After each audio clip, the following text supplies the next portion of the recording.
con gran cariño al auditorio de Telefórmula, que se enlaza con los trabajos de esta emisión. Agradezco que nos siguen a través de la radio y, por supuesto, plataformas de internet. El día de hoy viene el maestro Gazanzón, no le cambien. Hoy tendremos la ilustre visita del director de la OFUNAM. Fíjese que abro con una necrológica. Falleció el presidente de Italia, quien fuera presidente de Italia, Giorgio Napolitano, tenía 98 años. Fue un hombre pues que marcó toda una época. Descanse en paz. La COFEPRIS abrió una convocatoria para el registro sanitario de vacunas contra el COVID, permitir su comercialización en México. Se da el primer paso. La canciller Alicia Bárcena ha tenido una enorme actividad en Nueva York. Se reunió con Guterres, también se reunió con Lavrov. Mañana en la sesión matutina participará en la Asamblea General de Naciones Unidas. Dina Boluarte, la presidenta del Perú, criticó la decisión del López Obrador de cancelar su participación en APEC por razones personales, dice.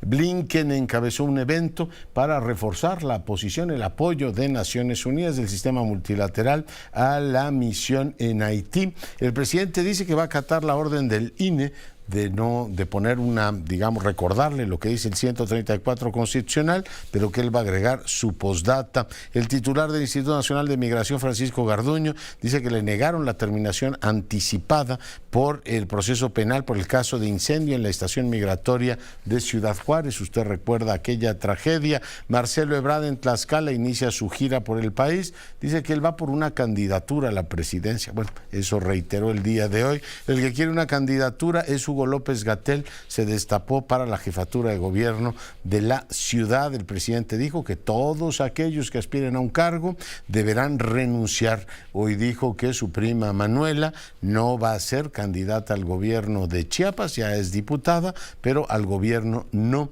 Y bueno, pues se supone que Rocío Nale, la secretaria de Energía, se bajará en los próximos días. El fiscal de Morelos, Uriel Carmona, dejó hoy el penal del Altiplano, enfrentará los procesos que tiene pendientes en libertad. Hoy descargaron contra el Poder Judicial tanto el presidente de la República como la señora del bastón de mando. Dice que el Poder Judicial está a favor de la impunidad. También Martí Batres se sumó a estas críticas. Señaló que liberar a Carmona es una tácita naturalización del delito desde el poder. O sea, muy enojados los que mandan en este país por esta decisión. La inflación tuvo una variación del 0,25%, va disminuyendo el ritmo con el que aumentan los precios. Los tenemos en una tasa pues buena, 4,44. Se reduce el ritmo de crecimiento de la carestía. El director de la Facultad de Derecho tomó una decisión absolutamente radical y cesó. Esta mañana lo subió a sus redes sociales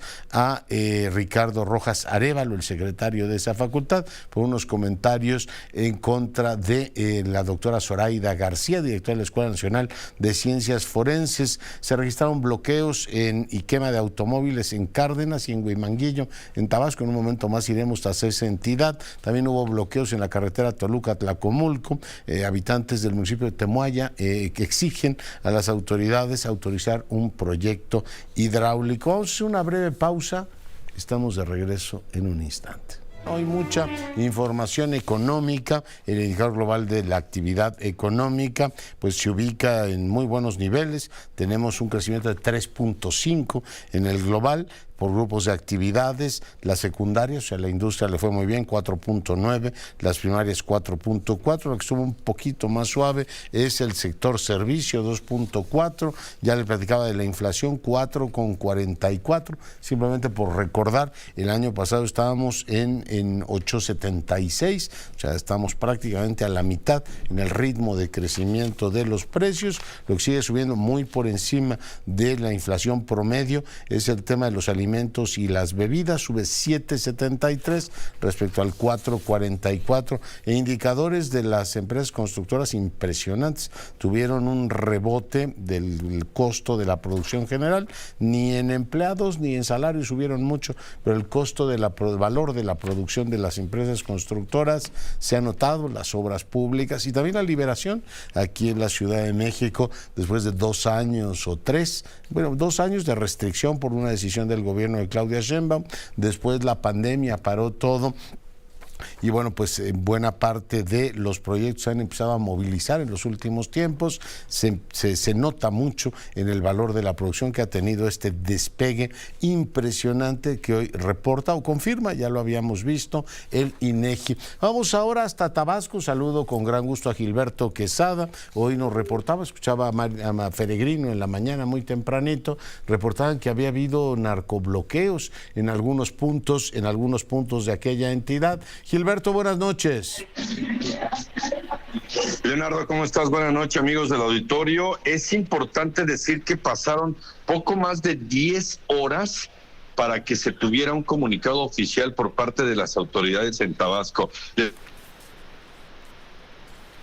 Un momento, y cuando digo un momento, un par de horas, 3, 4, en las que nadie sabía qué estaba pasando y por qué sucedía, con la aparición de tráilers incendiados, vehículos particulares incendiados en varios puntos del municipio de Cárdenas, Tabasco. Y bueno, el tema es la detención, ojo con el dato, del cabecilla de una célula delictiva que opera en la zona del Plan Chontalpa, donde se incluye el municipio de Cárdenas. No nos dicen ni siquiera cuál es el alias de esta persona, no nos dicen cuándo y cómo lo detuvieron, cuál es la condición de esta persona, no sabemos si es hombre, mujer o no sabemos absolutamente más nada. Después de la detención de esta persona, se da a conocer por parte de la autoridad que son subalternos de este presunto delincuente, líder de una célula criminal, quienes se dedican a incendiar camiones, autos en distintos puntos del municipio. Es por la tarde cuando dicen los reportes oficiales es de que el personal de la 30 Zona Militar, los de la Guardia Nacional, todo el mundo hicieron un reconocimiento en el poblado 20 de noviembre, municipio de Cárdenas. Acá se le conoce, Leonardo, amigos del auditorio, como el poblado C33. Detectaron que un grupo de hombres armados circulaba por la zona y se les marcó el alto. Hubo una persecución, hubo una fuga, hubo una condición de enfrentamiento y ahí y hasta ese momento nos dicen que fue detenido Salvador N., un hombre de 41 años de edad, originario de acá de Villahermosa, que operaba y dirigía una célula criminal en la zona de Los Cañales, específico en el C35. Detenido, se había refugiado en una construcción, hubo el operativo, 5 vehículos asegurados, armas largas, en fin, todo el protocolo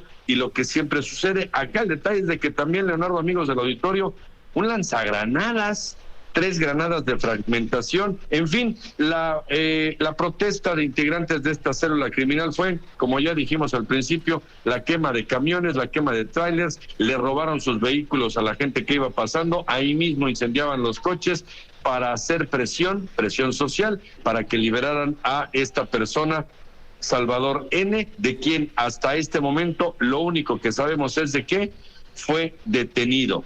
Y de ahí en adelante no sabemos si está en alguna fiscalía, en alguna delegación de la fiscalía, si en la fiscalía con sede en Cárdenas o lo llevaron a otro punto o ya está acá en Villahermosa.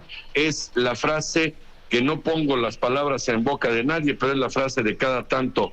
No podemos decir más por la secrecía de la investigación, Leonardo. Ya, pues ahí estamos pendientes, Gilberto. Pues sí, impresionantes las imágenes y la reacción, cómo respinga la delincuencia después de esta detención. Gilberto, te mando un abrazo. Recibido, atesorado y va de regreso contigo. Gracias. Bueno, pues ahí tiene usted lo que ocurre en Tabasco. Vamos ahora a dar la más cordial bienvenida al consejero Rivera, el exconsejero del Instituto Nacional Electoral. Jaime, bienvenido. Buenas noches, Leonardo. Estoy a tus órdenes. Pues pedirle, consejero, que nos ayude a entender qué es lo que el presidente tendrá que poner. Hoy ironizaba él diciendo que pues el INE no lo deja hablar literalmente, que lo multan casi por todo, y va a poner una postdata. Ya escuchamos el contenido de la misma, en la que dice que su programa puede causar graves daños a la salud de quienes no necesariamente piensen como él. ¿Qué es lo que le ha pedido el INE al presidente? ¿Qué puede hacer y qué no, Jaime? Esencialmente lo que el INE le ha pedido al presidente es que al inicio de sus conferencias matutina, prácticamente transcribe mediante una cortinilla de audio y de texto, prácticamente transcriba con una pequeña variación el texto, lo que el artículo 134 ordena a todos los servidores públicos, incluidos los gobernantes de cualquier nivel, deben cuidar, en primer lugar, la imparcialidad en el manejo de los recursos que están en sus manos y además mantener neutralidad política para no influir en la competencia entre partidos. Eso está inscrito en la Constitución desde 2007 y ese ha sido el fundamento de una serie de medidas cautelares que ha emitido la Comisión de Quejas del INE y que algunas han sido dirigidas al presidente y han sido confirmadas por el Tribunal Electoral. Y sin embargo, se han repetido las opiniones, más que opiniones, opiniones y algunas con crítica bastante fuerte, o bien opiniones que implican proselitismo, es decir, críticas a opositores o a determinados personajes que piensan diferente al presidente, y en muchos casos una propaganda apenas velada o abierta a favor de su partido o cómo debería votar la gente para que el gobierno continúe con su proyecto político. Entonces, el INE, ante esa repetición, a pesar de medidas cautelares dictadas por el INE y confirmadas por el tribunal, como se han reiterado esas conductas con pequeñas variantes de intromisión de presidente a través de su conferencia de prensa en los puntos político-electorales, le ordena, aparte de abstenerse de hacer esto, le ordena poner en el inicio de su conferencia mañanera esta cortinilla sobre la neutralidad que deben guardar los servidores públicos respecto a la política. Por otra parte, hay que aclarar que el texto que hoy se difundió en la mañanera no es el texto oficial aprobado por la Comisión de Quejas del INE. Fue un texto preliminar que presentó la Unidad Técnica de lo Contencioso que la Comisión analizó y decidió modificar en algunos términos. Por ejemplo, no tiene que referirse al carácter informativo que debe tener la conferencia mañanera. Eso es una decisión del presidente, pero sí más bien recordarle lo que la Constitución ordena. Eso es lo que el INE le ordena en su carácter de autoridad, que debe cuidar y la postdata, Jaime, que hoy hizo público. Permíteme que la escuche alguien, por si alguien no la ha escuchado desde esta mañana. Esto dijo el presidente, su postdata. PD, postdata. Si eres conservador y estás en contra de la transformación del país, porque quieres que regresen los fueros y los privilegios y que continúe la corrupción, el clasismo, el racismo y la discriminación, te recomendamos que no veas este programa porque puede causarte algún daño psicológico, emocional o afectar los intereses que defiendes. Bueno, ¿eso es un desacato, es un chiste o un calcetín, Jaime? A ver, yo no podría calificarla formalmente, porque en todo caso podría ser motivo de otra queja que tendría que atender la Comisión de Quejas y Denuncias del INE y analizar, valorar y calificar. Lo que sí parece, puedo decir así, parece una reincidencia, una repetición de la conducta de activismo político que se trata de evitar, que la Constitución ordena que no se cometa y que la autoridad electoral le está ordenando a todos los servidores públicos, incluido el presidente, que no haga ese tipo de manifestaciones, y menos ahora que ya está iniciado formalmente el proceso electoral. De hecho, la neutralidad política la debe guardar los servidores públicos en todo tiempo, pero adquieren mayor gravedad, o digamos su desobediencia puede tener mayor impacto político si se hace durante un proceso electoral. Yo no sé si yo no calificaría el sentido del humor, pero sí la intención de mofarse de una resolución de una autoridad competente, pero además repite una conducta que se le está pidiendo que no cometa. Y aclaro algo, como decía, lo que se difundió, incluso lo que hoy se difundió, no es la resolución oficial de la comisión. De hecho, esta se notificó apenas hoy. Ayer se difundió por diversos medios una versión preliminar, pero más allá de esa formalidad de la notificación y la versión exacta de lo que la comisión de quejas resolvió, sí es preocupante la reiteración de una conducta que está prohibida por la Constitución y que expresamente se le está pidiendo a el presidente y su equipo de comunicación que evite, y por otro lado que ponga esta cortinilla preventiva. Es semejante a esa cortinilla que se pone en algunos anuncios de propaganda gubernamental respecto a ciertos programas o acciones de no gobierno. Va dirigido a ningún grupo. Programa es público y no responde a ningún partido político, ¿no? Eso es lo que se está pidiendo, y me parece muy preocupante que en vez de tomarlo con la debida seriedad, espero que hoy que se le notificó por lo demás la versión oficial definitiva de la comisión de quejas, lo acate,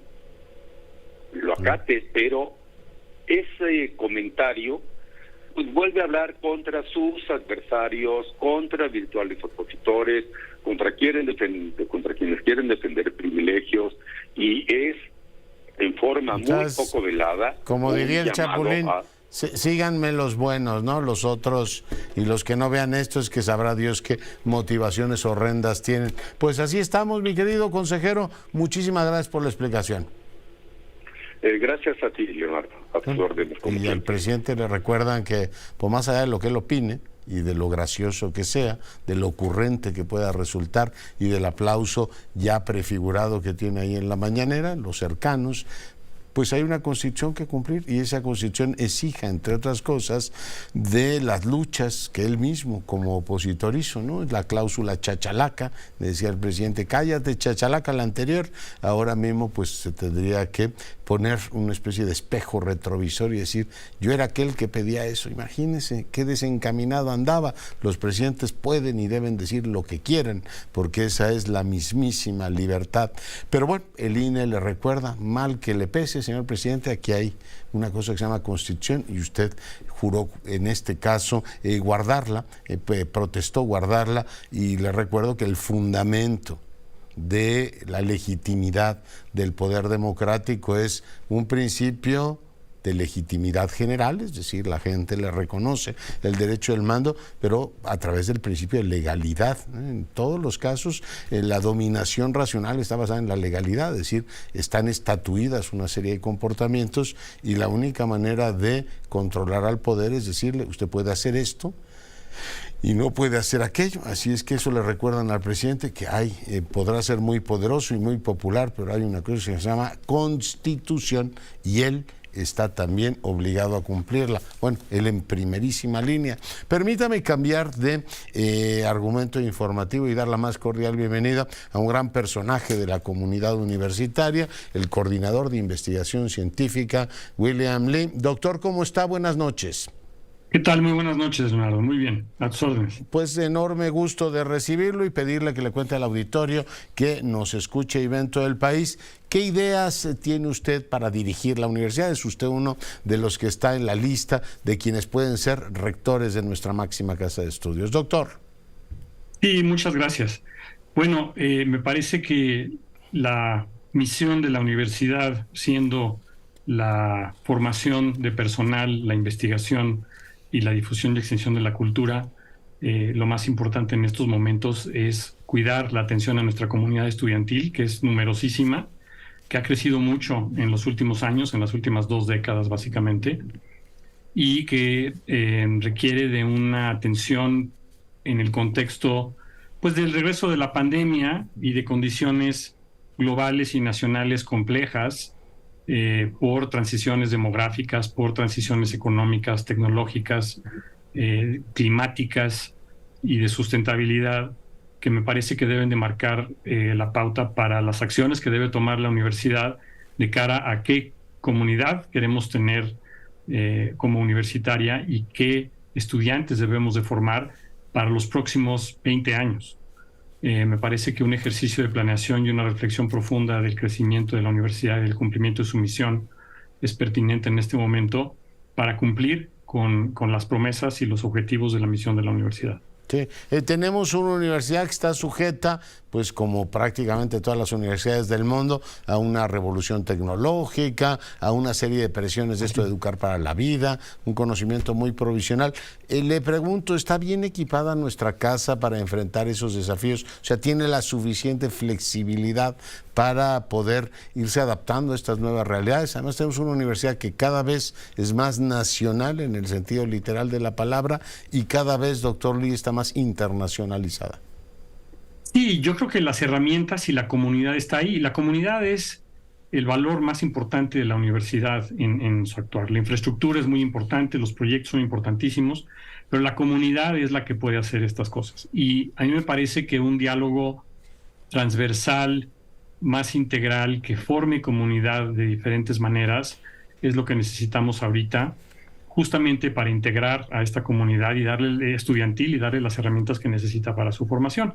Hay aspectos normativos y de oferta educativa y de mantenimiento y consolidación de infraestructura que van de la mano de esto, pero yo creo que la universidad tiene las herramientas en el marco de su autonomía, que es fundamental para su operación y su funcionamiento, para hacer estas adecuaciones y cumplir con esto de la mejor manera. Hacen falta, por supuesto, recursos, y parte del tema pues es obviamente siempre tener con los recursos suficientes y también buscar oportunidades para obtener y generar recursos propios en una cuantía mayor y poder así cumplir mejor con la misión que tenemos. Ya está, digamos, bien articulada en nuestra comunidad. Está la comunidad, usted explica, por ejemplo, también la administrativa. En algunos casos hay cierto recelo del personal académico, diciendo, bueno, la administración es un asunto adjetivo y no sustantivo, pero forma parte también del buen quehacer de la universidad. ¿Tenemos una cohesión adecuada entre las comunidades o habría, desde su punto de vista coordinador, que revisar ese tema? Bueno, a ver, la comunidad administrativa es fundamental, es el andamiaje básico para hacer que se puedan cumplir las misiones, los objetivos de la misión sustantiva de parte de la comunidad estudiantil y la comunidad académica. Es una parte integral de la comunidad, no se le puede separar. Juega un papel para la ejecución, para la seguridad de la comunidad y para su desempeño cotidiano en lo administrativo. Entonces, la evolución de una comunidad académica, estudiantil y administrativa es algo que se tiene que trabajar todos los días. Hay subidas y bajadas, ires y venires en diferentes interacciones al interior de la universidad y hacia afuera, y los buenos resultados no se dan simplemente de manera inercial, hay que trabajarle siempre. La pertenencia, el sentido de pertenencia de la comunidad universitaria a su propia universidad me parece que es un ingrediente que tenemos que trabajar todos los días. La universidad ha crecido muchísimo, tanto en número como en distribución geográfica, este aspecto nacional que menciona. Tenemos una matrícula de prácticamente 380,000 estudiantes, una comunidad académica de decenas de miles de colegas, y está en diferentes lugares, desde Baja California hasta la península de Yucatán. Entonces, la comunicación interna y la articulación de las necesidades requiere de un trabajo constante de comunicación y de foros para tener las discusiones académicas y administrativas para lograr los objetivos, también de manera descentralizada, de cierto modo, sobre todo dado este crecimiento. Ya. El lograr los objetivos pasa por un sistema que está muy desarrollado en la universidad, que es la evaluación individual, pues todos los académicos están sujetos a esa evaluación, además como colectivo, ahora tenemos el incentivo esto de las clasificaciones, los famosos rankings internacionales por facultades, escuelas, todo lo demás, o sea, eso ha sido un incentivo, pero en términos generales hay una evaluación apropiada, doctor Lee, de la interacción que hay entre universidad y sociedad, es decir, le estamos dando a México lo que México espera. Ese tema, ese diálogo con sociedad, ¿cómo lo ve? Bueno, ese punto de la evaluación es muy importante, qué bueno que lo menciona.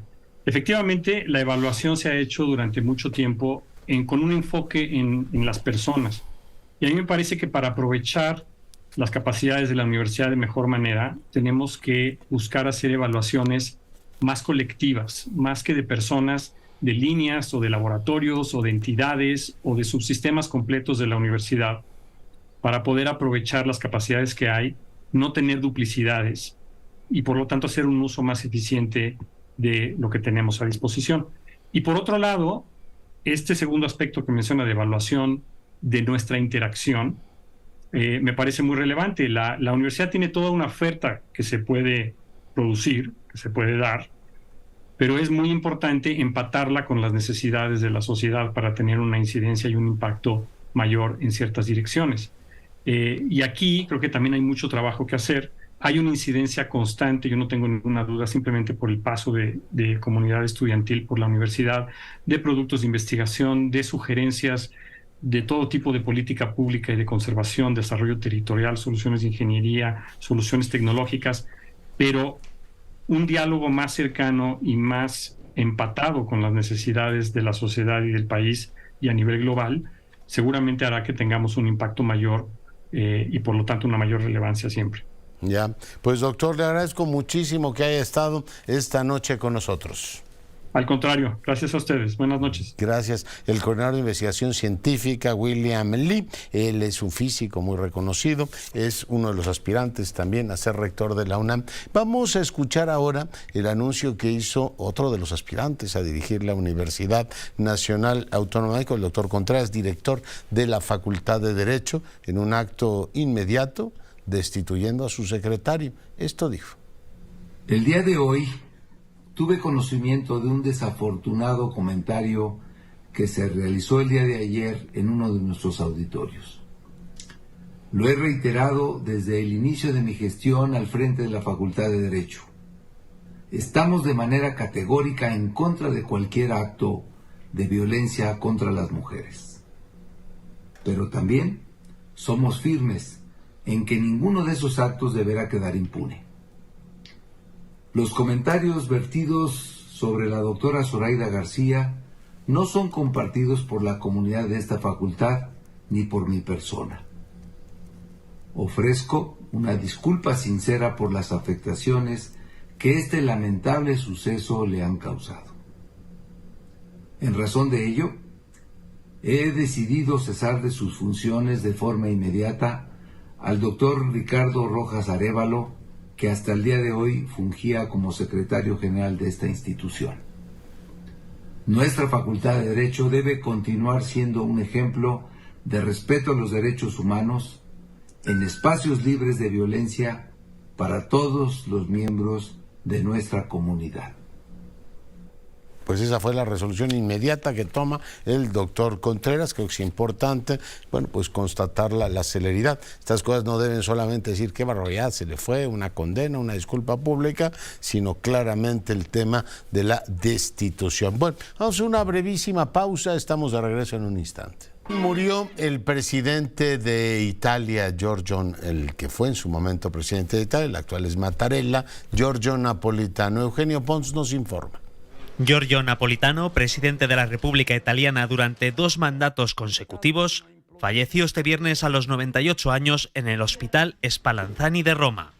Napolitano, que en los últimos años fue sometido a varias intervenciones quirúrgicas, renunció en 2015 tras casi una década como jefe de Estado, siendo el primer presidente de la República Italiana que repitió para un segundo mandato. Napolitano, quien cumplió 98 años el pasado 29 de junio, antes de ocupar la jefatura del Estado, fue presidente de la Cámara de Diputados, ministro del Interior, europarlamentario y senador. Se espera, como ordena el protocolo, un gran funeral de Estado como el organizado a Silvio Berlusconi el pasado mes de junio, aunque en ese caso se trató de una circunstancia excepcional, ya que el magnate nunca ocupó la presidencia de la República. Bueno, pues parte de lo que se prevé serán honores a este gran presidente italiano. Usted sabe que el presidente de la República Italiana no lleva la gestión del gobierno, la lleva la presidenta del Consejo de Ministros, en este caso la señora Meloni, que acaba de estar, por cierto, en Naciones Unidas, con un alegato muy interesante sobre el tema de la migración. No me extiendo en el asunto. Vamos ahora con la información de lo dicho por la presidenta del Perú, Dina Boluarte, sobre pues ampliación del Pacífico, de la Alianza del Pacífico. Este es un tema que durante algún tiempo también México ha estado llevando, la posibilidad de que Ecuador, de que Costa Rica formen parte de esas estructuras, y de paso Dina Boluarte lamentó la decisión del presidente López Obrador de no ir a San Francisco. Esta es la información. Presidenta de Perú, Dina Boluarte, en un evento de CFA Society de Nueva York, que reunía a las más importantes financieras de Wall Street, aprovechaba la ocasión para defender la inclusión de Ecuador y Costa Rica a la Alianza del Pacífico. Para facilitar el ingreso del Ecuador a la Alianza del Pacífico, y Costa Rica y Singapur. Al mismo tiempo, quiso restar importancia a las diferencias que mantiene con su homólogo, el presidente de México, Andrés Manuel López Obrador, las cuales tacha de ser por motivos personales. Que por esos asuntos personales, que no tienen por qué participar los gobiernos, no se nos entregó en fecha la presidencia pro tempore de la Alianza del Pacífico. Pero estamos acá, gracias al gobierno de Chile, gracias a las cancillerías de México, Perú y Chile. Desde el 1 de agosto tenemos la presidencia pro tempore de la Alianza del Pacífico. En el evento también estuvieron presentes el ministro de Comercio de Colombia, Germán Umaña, el ministro de Comercio Exterior de Perú, Juan Carlos Macius, y Liliana Padilla, directora de Política de Promoción de Inversiones de México, junto a dos manifestantes que increparon e interrumpieron a la mandataria peruana en señal de protesta y que fueron escoltados fuera de la sala en la que se celebraba el evento. Bueno, y seguimos con la información. Vamos ahora con el embajador Ley. El embajador Ley es un gran conocedor, además, pues no solo de las relaciones internacionales de México, sino de toda la parte asiática, la zona más dinámica desde el punto de vista económico del planeta. Mi querido Sergio, no sabes cuánto te agradezco el tiempo. Buenas noches. Buenas noches, ¿cómo estás, Leonardo? Bien, oye, pues... Saludo con mucho cariño a toda tu audiencia. Te lo agradezco mucho. Preguntarte cuál es, digamos, desde tu punto de vista, la valoración que hay que hacer del hecho de que el presidente no vaya a APEC. La zona del Pacífico tiene pues múltiples engranajes, hablamos de la Alianza del Pacífico, hay el TPP Plus y hay otros elementos más, pero APEC funciona, Sergio, desde finales precisamente, desde finales del siglo pasado. En fin, ¿qué opinión te merece? Bueno, sí, efectivamente, nosotros somos miembros de APEC desde mediados de la década de los 90. Yo creo que lo hicimos con un interés muy vivo de integrarnos a esta región del Pacífico que tiene un crecimiento económico exponencial y que sin duda ha marcado la pauta del crecimiento global. De hecho, yo me atrevo a decir, y con frecuencia lo afirmo, de que el centro de gravedad económico del mundo ya se trasladó del Pacífico desde el Atlántico hacia el Pacífico.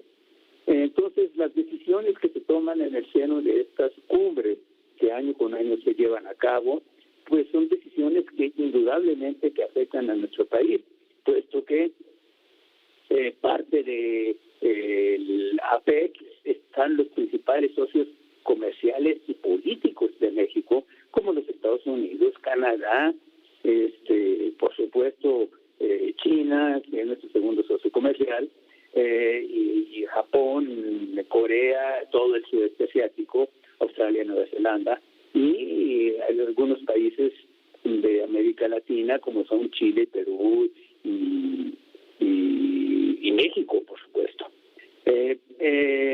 Y yo creo que nuestra presencia ahí debe ser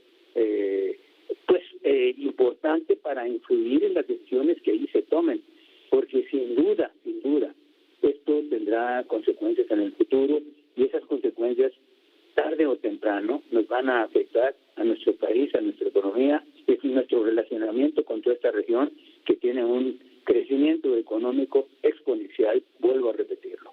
Entonces, no podemos quedar al margen, no debemos de quedar al margen y creo que debemos de estar allí y formando parte, como lo está formando parte en la parte empresarial, el pilar empresarial de APEC, que es el ABAC, que estará sesionando, en el cual, bueno, yo estaré por parte del sector empresarial, cuento con otros dos representantes de México, estaremos ahí representando a nuestro país en el aspecto empresarial. Y estas, las resoluciones que tomamos en el seno de este cónclave empresarial, se las pasamos a APEC, y APEC las toma con mucho interés, y en muchas de estas políticas se aplican con interés por parte de los países que integran a toda la comunidad, que son 21 países que incluyen hasta Rusia. Ya. Y recuerdo que desde los 90 el énfasis se puso en que se reunieran líderes de economía, es un foro empresarial y también en este caso gubernamental, pero se planteaba el tema de líderes de economía para ir dejando atrás consideraciones políticas que se pueden tratar en otros foros, Sergio. Exactamente. Las consideraciones políticas se tratan en otros foros. Entonces, aquí no hay consideraciones políticas, es estrictamente relaciones económicas y empresariales, por supuesto, puesto que la empresa está muy ligada a los aspectos económicos.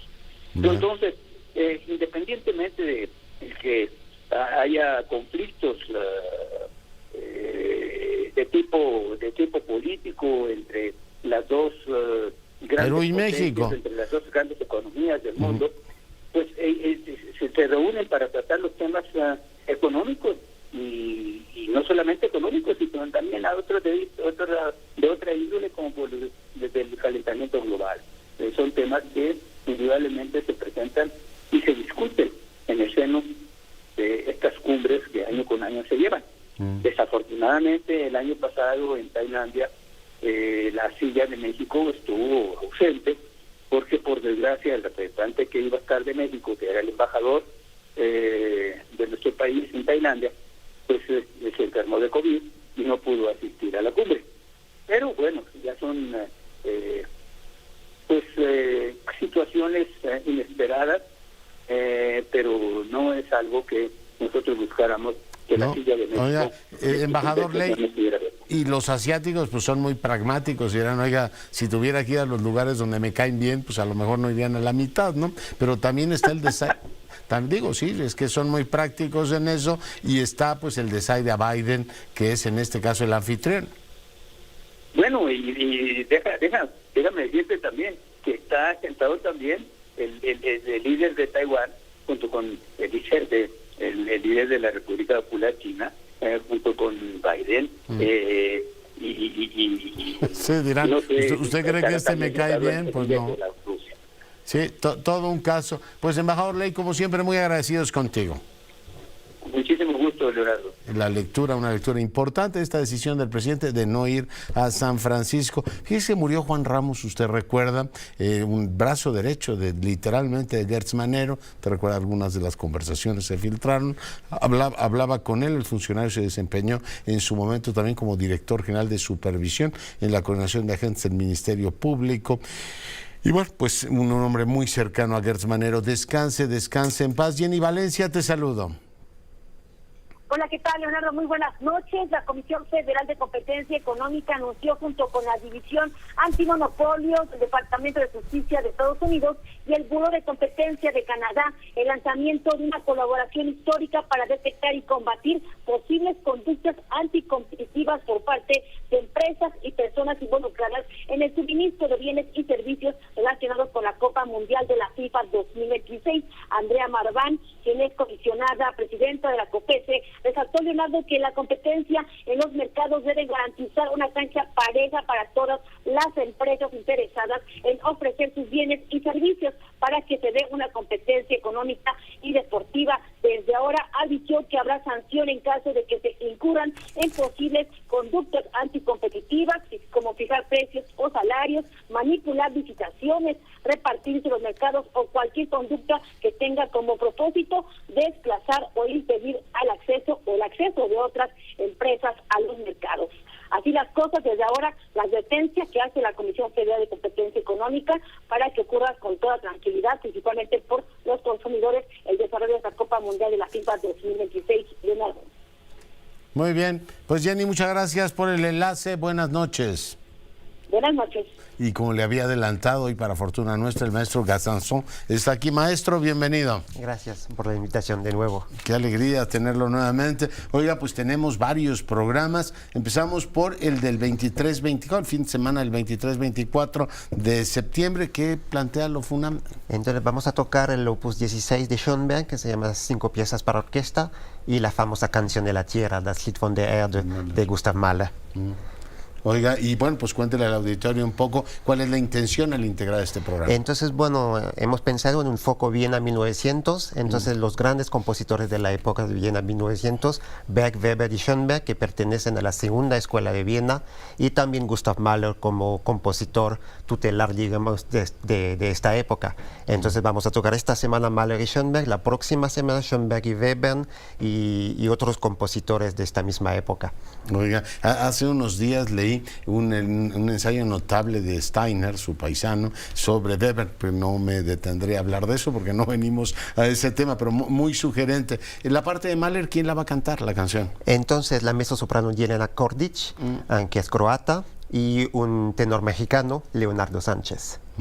Oiga, pues muy interesante. Es el 23 y el 24 de septiembre. Este fin de semana mismo, sí, sábado por la noche a las 8 y el domingo a las 12. ¿Ensayo hay? No, ensayo no hay, pero hay charla previa. Entonces, para los que quieren... ¿Y eso a qué horas va a ser? Cuéntenos. Entonces, es una idea de José Wolfer, el director general de música de la UNAM, que va a organizar unas charlas previas a unos conciertos. Entonces, no todos, pero para unos conciertos. Y entonces son como pequeñas conferencias, digamos, antes de escuchar el concierto para conocer un poquito los compositores y todo. ¿Una hora antes ahí en la misma sala? Una hora antes, sí, así es. ¿Y eso hay que hacer cita o llega uno directamente? Llega directamente y no hay que hacer nada. Entonces, para esta concretamente no. Para la de la siguiente semana, la de finales de septiembre, ¿sí? Así es, sí, sí. Y a finales de septiembre será conmigo y con el gran compositor Federico Ibarra, gran compositor mexicano. Entonces, hay como muy buena oportunidad de escuchar a buenos compositores. ¿Y qué van a poner de Ibarra? Entonces, es el estreno mundial de su quinta sinfonía, que se llama Inasible, y va a ser un programa puramente de música nueva. Entonces, con Kaija Saariaho, compositora finlandesa que murió hace poco, también una pieza de Penderecki, gran compositor polaco, y una pieza que ganó el concurso Federico Ibarra de un compositor mexicano que se llama David Hernández Ramos. Oiga, y cada vez que hay ¿cómo se llama? Estrenos mundiales, ¿tienen que poner esos fascistoles, unas partituras así grandísimas, o eso ocurre solamente en determinadas ocasiones? No, no siempre, pero también hay cosas más tradicionales que llevan también partituras muy grandes, entonces no siempre. En este caso, por ejemplo, no va a ser tan grande como en el pasado lo hice con la orquesta.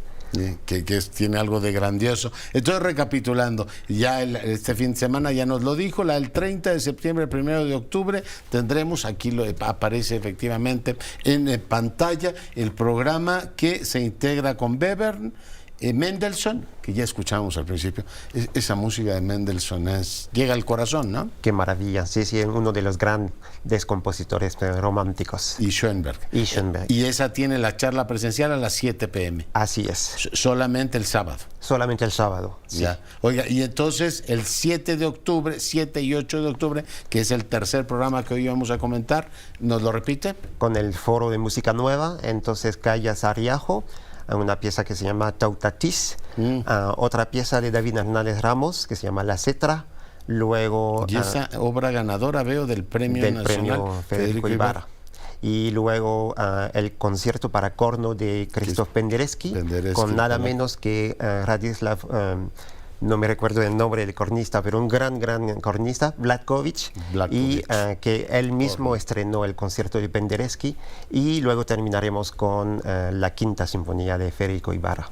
Pues maravilloso. Oiga, pues ahí está el programa, por supuesto la invitación en la persona del maestro Gasanzón. Es además un sitio magnífico, usted lo conoce, en la sala de Nezahualcóyotl podremos... Claro que sí, la sala que es una maravilla.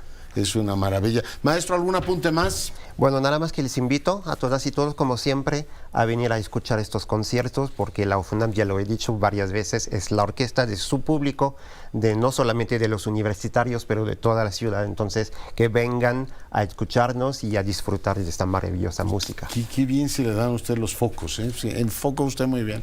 Sí, me parece una muy buena idea de José Wolfer, claro que sí, de hacer como una línea de programación para que el público pueda identificar los compositores y la idea de programar ciertos compositores. Y todos nos cultivamos un poquito y pasamos revista, sí, ¿no? O como que organizamos nuestra propia escucha. Claro, totalmente.